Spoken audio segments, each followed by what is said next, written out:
It's 5:45 and we're off.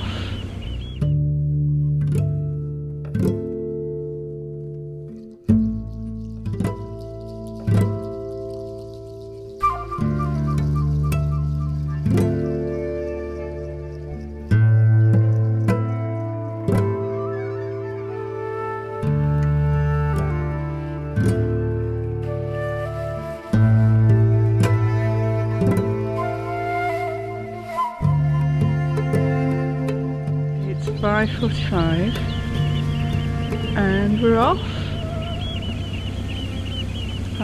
High tide about an hour ago, I think. I don't know, I'm still asleep. But John seems really keen. So I've sort of stood about in the cockpit while he single-handedly departs from the mooring. And now we're off. Isn't that beautiful? So John, that was heading out at what, an hour past high water? Yeah, well it's 10 minutes after, yeah, so it's an hour and 10 minutes after high water now. Gotcha. 5:51, we've had a lie-in today. 5:51 AM and just going through the last bit, so as long as I don't cock this up, we're alright. Yeah, cool. Lovely day. Stunning day. 3 knots of wind. Did you see the heron? I did see the heron. Oh, yeah, gorgeous. It looks suspicious like a pterodactyl in this landscape. Yeah.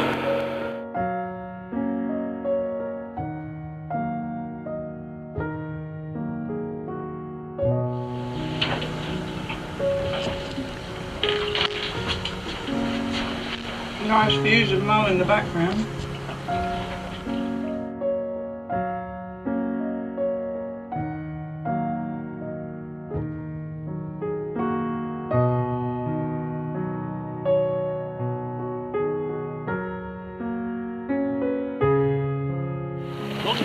Longer! Isn't it looking lovely? I think we've got about 5 knots of tide. It feels so sedate, but it feels like we're in the middle of a cauldron.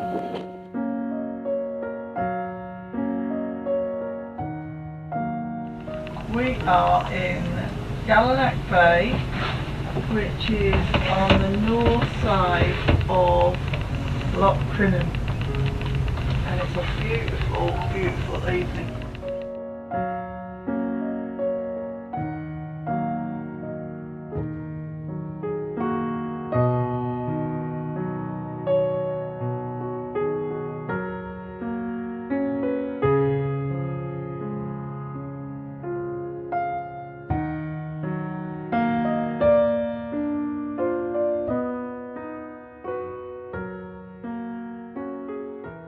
I've got this right, John. This is us sailing through the Doris Moor with quite a lot of wind against the tide.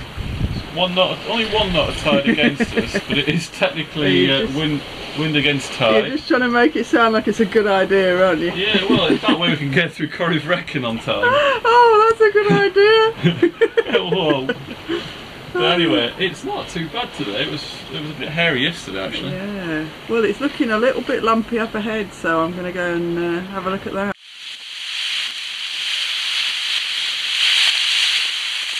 Still progressing through the Doris Moor. Still alive. Still alive. It wasn't so bad, really. No. It's turned a little bit early, is my observation. So we don't think we've got much tide against us now? Oh, it's changed. Ah. Just to prove me wrong, we've now got 0.4 of a knot of tide against us. We're just on the end of the ebb, aren't we? Should be, yeah. Yeah. How much wind have we got? To be honest, we're well early, so we should be about an hour early. I got 22 knots of wind, well, between 20 and 22. We've got a hanky out for the Genoa, and we're doing 5.5 knots. Ah. Not bad for this boat. It soon was absolutely horrific.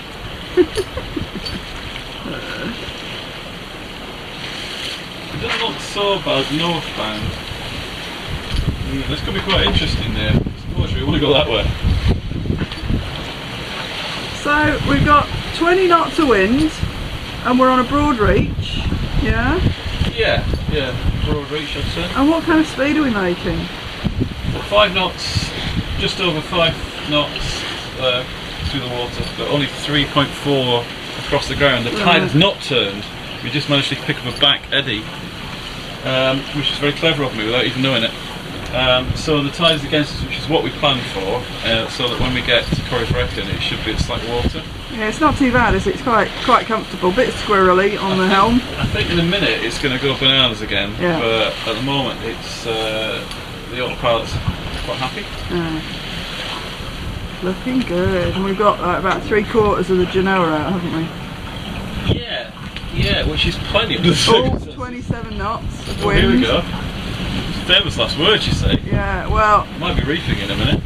It's there's something about tidal gates that just really attracts strong winds, don't they? They're kind of funnels, aren't they, these ones? Yeah, we're doing 6 knots now. 6 knots, 6 knots through the water and 4 1/4. 4 and a bit, yeah, over the ground. Yeah. So we've reefed a bit more. Yeah, it's getting a bit frisky. So we've now got half a Genoa out. It was getting up to 28 plus knots wind through. I don't think we're going to be going through Corryvrekan because in a 4-6 do you? I think that might be 6 going on a a good 7. idea. The way looking out to Corryvrekan, there's just a kind of haze of spume. Actually, I think it looks flatter out there than in here. Look at that! Isn't that amazing? Well, I did think that reefing again might be a little bit too cautious, but I think that was a good idea, John. Are you glad that we didn't go through Corryvrekan? Well, I'm glad we didn't go through Corryvrekan, and I'm glad that you kind of predicted that the wind was going to pick up again, because yes, it's quite frequently at 25. Yeah, it's very gusty is the main thing. And we've got a handkerchief out. Yeah. Still making quite a good way. So, how windy is it now? He's going, well the meter stops working after 28, so I'm guessing it's 30 something. Yeah. That's quite windy. Yeah. Well, the light's looking lovely. Yeah, it's starting to brighten. Oh, there's somebody on the rock. There's somebody actually there. Yeah. Yeah, with a dog.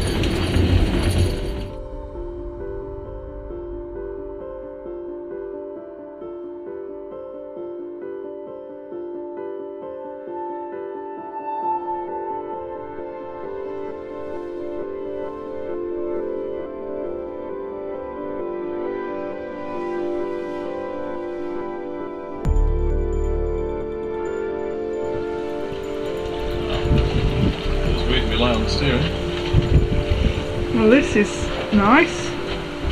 Sailing into Loch Spelve.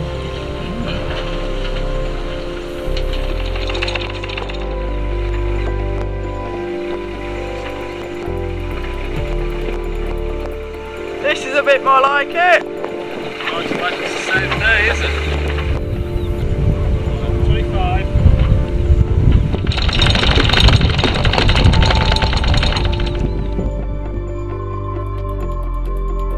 We're back in the kayak.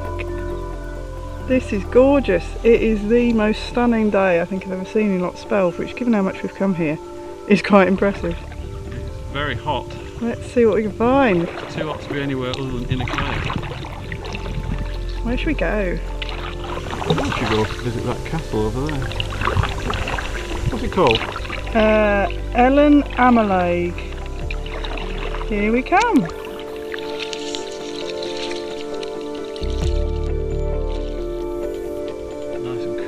It's so still. Oh, did you see the chains There's there? a big chain coming up on the rock, isn't there?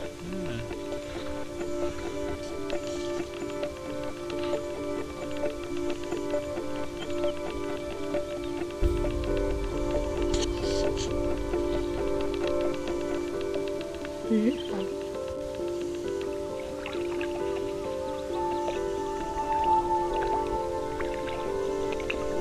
There's seals.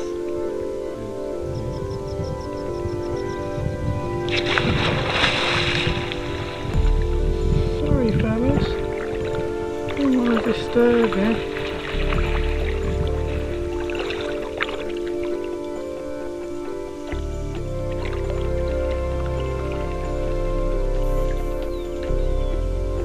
Very still, isn't it? I think we timed that perfectly coming out at slack water on the end of the ebb. Yeah. Great thing about it is hopefully when the flood sets in we'll get the conveyor belt back. Isn't it beautiful? It's amazing. See all the way down to Scarborough, Lunga, probably Jura. We've just, I think, this is Beijaflor, is it? Or Beijaflor, yeah. which I count as really the exit, the final bit of exit of the entrance to Loch Spelve. Which is looking rather amazing. And it's this flat thing, which makes a change from yesterday where it was as rough as a rough thing. So, I think we are just paddling around the point of Beijaflor and yeah, heading out into the Firth of Lorn. And it's just, I think it's as tranquil as I've ever seen it. I don't think anybody's got the sails up today. Ooh, what I'm looking at there, is that Lismore Lighthouse? Oh, it's stunning. A very pretty bit of Mull coast to move to. Normally when we're coming out we don't linger here because it's a dangerous lee shore usually. Yeah, I tend to avoid this point like the plague. Yeah, you have to get reasonably close as you come out and you're glad to see the back of it really, but on a day like today it's nice to see it up close and personal. On the rock. Oh yeah, zoom in.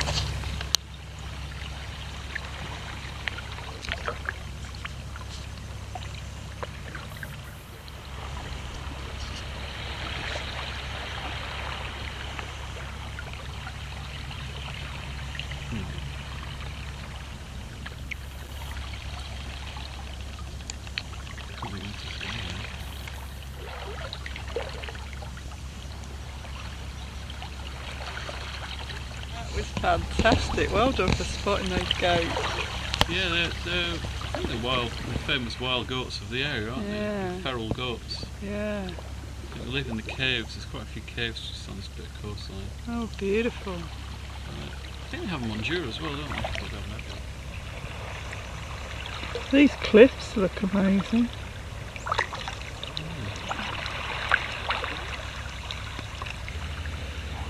Soaring above him.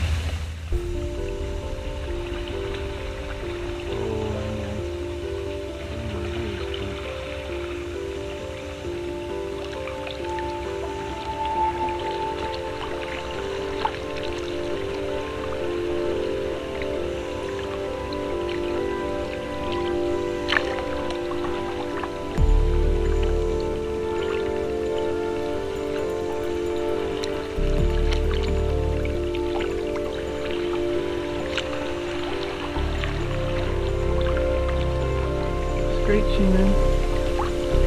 Up there. And we've got a nice bit of voice to capture.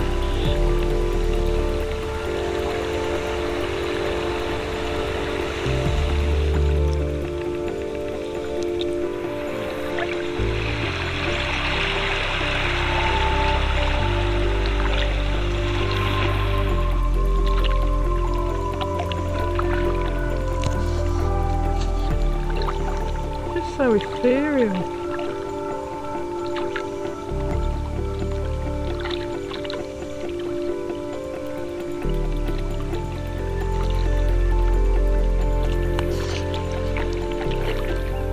That's great. How much of that is tide? I know, it's a bit of wind and a bit of tide. That's really good. What a beautiful view. I'm enjoying this. We've judged the tide quite well, I think. My boots are drying out quick. Oh good, we've got, after our lunch stop, we've got a nice bit of wind and tide taking us in. Oh, this is nice.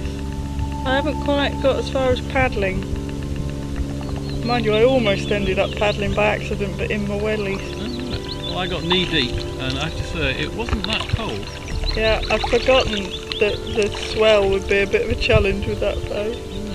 Worked out alright though, didn't it?